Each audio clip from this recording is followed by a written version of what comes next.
Thank you for joining us, and so sorry about the difficulties we've had with the technical issues. I suggested to start now with the screen. I mean, start with the slides and go to the first one. The project, you can see the full name of the project here on the screen. It is strengthening access to protection services. Sorry, can you?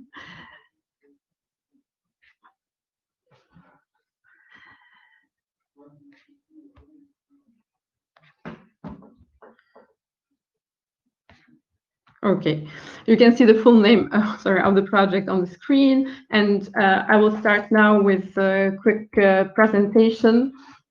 The project started in September 2018, and it will end in December 2020. You can see the distribution of the budget on this slide.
So,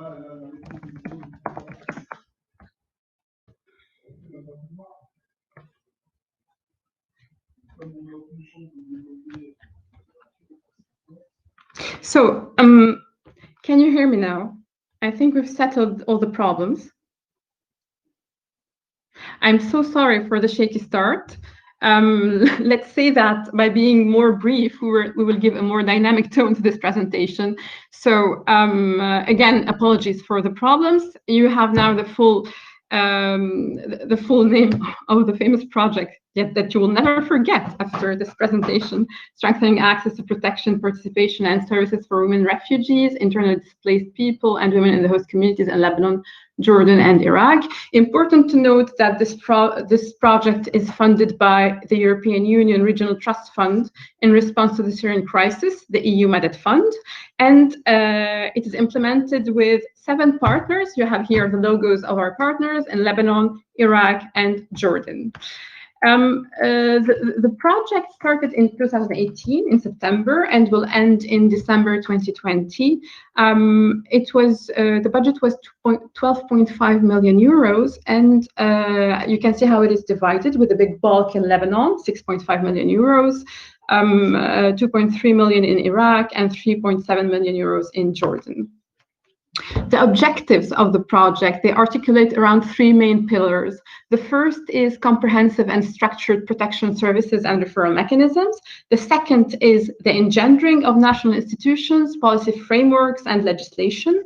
And the third is improving livelihood of women in Jordan specifically, and fighting the barriers to their employment. So if we were to highlight the main components for the added value of the program, it's definitely the fact that it engages women refugees and from host communities in all activities. And by doing so, the project shows conflict sensitivity and favors social cohesion. It also combines emergency response with long-term development by bringing to policy needs, by bringing to policy level the immediate needs of the most vulnerable women. And this is done, as you saw with the priorities, by providing comprehensive and accessible services. The long-term development component is addressed by building capacities, be it capacities of CSOs, national institutions, local actors, also by sustaining and favoring achievements in gender equality, and by engendering national policies and strategies for the crisis response. And here, if you want to see more concretely what this refers to, in Lebanon, we've established the National Gender Observatory through this program, and we will see later what this observatory does exactly. In Iraq, we're supporting the implementation of the National Action Plan for UNSCR 1325. And in Jordan, we've been working on facilitating women's employment and career development. Here you have the full list of outcomes related to the project. We've divided them into 2 sets. One is related to Lebanon and Iraq, and the second is specific to Jordan. So as you can see, the first outcomes are related to providing comprehensive services, helping women become more aware of their rights and have access to protection, mainstreaming gender in national policies and legislation, and providing awareness and public support on women's rights. In Jordan, we have worked more specifically on economic empowerment. And with this, the expected outcomes are that women have better skills and greater access to work opportunities, that they are better aware of their working rights and are better supported by their families and communities, and that they have an enabling environment for their work. So if we were to give a few figures, under the first outcome, women have greater access to comprehensive services. You can see, so first, what are these services? They are mainly legal, psychosocial, sexual, and reproductive health consultations. And under this project, around 25,000 women and girls have received comprehensive services with improved referrals. 1,160 service providers have enhanced capacities in case management, referral pathways, and GBV services. And of course, with the COVID-19 pandemic hitting the region and the world, we have adapted to ensure that services remain available to those in need despite the lockdown. So psychosocial, SRHR, and legal consultations were provided by phone and on all social media. Hygiene kits and COVID-19 PPEs were distributed. These are a few examples of what was done to address the COVID-19 crisis. Under the second outcome, which was related to women becoming more empowered with better knowledge of their rights. We have 25,000 women and men who have gained knowledge on gender equality, women's rights, and COVID-19 safety measures. Online awareness raising campaigns were conducted and helpline numbers were displayed. And most importantly, because localizing is of course key in today's international cooperation, 48 CBOs have expanded their outreach to local communities and have engaged 12,000 women and girls in their activities. Under the third outcome, which is related to engendering policies and legislation and strengthening the institutional capacity to do so, 500 local actors in Iraq and Lebanon have been engaged to combat violence against women. And 610 minister staff are now engaged in promoting women's rights, participation, and gender equality. As I was telling you earlier, the National Gender Observatory was established in Lebanon. It mainly acts as a hub for data collection on GBV and gender equality, and it's also a platform for stakeholders, be it academics, ministries, institutions, and CSOs, to be able to connect and complement each other's expertise. And until now, the Observatory, which was founded end of 2018, has worked on legal amendments. As you can see, it has already proposed 4 amendments to discriminatory legislation, as well as on institutional capacities by engaging with 53 ministerial staff on protection from violence against women and emergency response. For the fourth outcome, public awareness and support are strengthened for women's rights. We have launched a campaign called Twice a Refugee that you can see on YouTube. It's a good campaign. It has reached 3 million people across Lebanon, and it's addressed multiple forms of violence against women. In Iraq, we have also launched an advocacy campaign to promote the adoption of the anti-domestic violence law and the implementation of NAB 1325. Now we move to Jordan, where 3,367 women have received soft skills training. 683 were employed or self-employed, and 200 women developed their own business model, and 40 of them received seed funding. So we are going to try, the presentation will end in 5 minutes. If you have questions, you can connect directly through the live chat later. And we are going to try to have a second, to have a different replay, to have another registration of this presentation, so that you can access it on replay in its full content. The sixth outcome is women are better aware of their working rights and supported by their families and communities. And under this outcome, awareness raising sessions on women's labor rights allowed to reach 11,400 women and men. Work permits were delivered to 336 Syrian refugees. 23 CBOs were engage and outreach local communities, and legal support, counseling, and representation in cases of labor rights violations were given to 468 women and men. The seventh outcome is working towards an enabling environment for women's work, and it allowed to reach 52 private sector companies, which are now providing a better environment for women employees.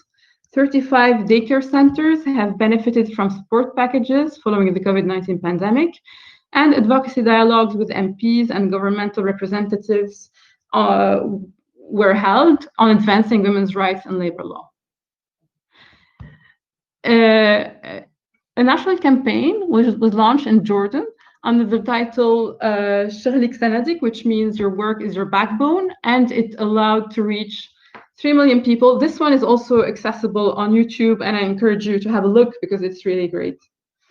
And finally, one of the main outputs under this program is the protection of the report on engendering the crisis response in Lebanon, Jordan, and Iraq. This report will be launched on December 1st, 2020, and it investigates how the main actors of the response to the Syrian refugee crisis are integrating a gender approach in the design of their strategies and in the implementation of their programs. So the strategies of donors, of of states, and of local actors are being evaluated. So this is the governance structure of the project. If you're interested in more technical discussion, you can have a look at this. And I think we have 2 minutes left, and we already have a question, which says, you mentioned how you adjusted the project to provide COVID-19 response, but how has the health crisis affected your agenda in general? Have you found women refugees issues to have been set aside during the pandemic? Well, it's true that on a global level, refugee women and the specific challenges that they face have been somehow overshadowed by what happened with the COVID-19 pandemic. But what we have seen with the flexibility of the international actors we work with is that there was also the ability to cater these heightened needs by adapting the programs. But it's true that if you look at the international cooperation agenda today, it's true that refugee women have become now in the background of the landscape. Okay, I now have a message that the pitch will be extended by 5 minutes. Thank you for this. So if you have other questions, there is another question, and it says, how replicable is your approach in other contexts? Well, I think that the rationale behind this approach is very much replicable, because we have not waited for this project to advocate for the inclusion of women's rights in all migration policies, in all responses to different crises. So I think that this two-pronged approach that consists of linking the immediate needs and the response to these immediate needs to the long-term work on policy, on legislation, is something that should be included in any response, in any project, because this is how we reach sustainable change. Another question says, how do you coordinate with local NGOs working on women empowerment and refugee issues? And this will enable me to give you, to say a few words about EFI, about Euromed Feminist Initiative, which I haven't in the beginning. EFI is a network of women's rights organizations that provide expertise and direct intervention in around 20 countries. And we consider that partnership with local NGOs on equal ground is the only possible way of having effective cooperation. So whenever we have a project in a country, we always have local partners, and we involve them in the design, in the implementation, and in the evaluation of any project. Will the project continue beyond December 2020? The results are impressive. Thank you so much. So unfortunately, not all the components will be able to continue.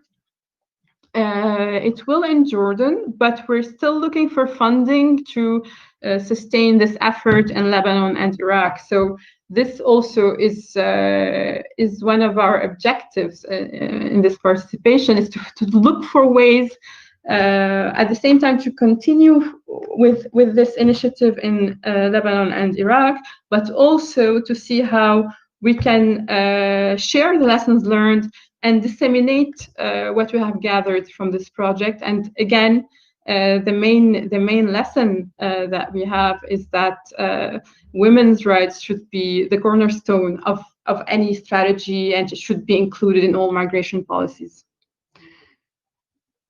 So, final question. How do you hope this edition of the Paris Peace Forum will support the work of your project? We hope that with this participation, we will have more opportunities to fundraise for a continuation of the program. It can also be direct support for our partners in the different countries, and we also aim for something that's not. I mean, we also aim to disseminate this experience and perhaps drive others to be more gender sensitive in the design of their programs, as well as in any discussion that can be shared.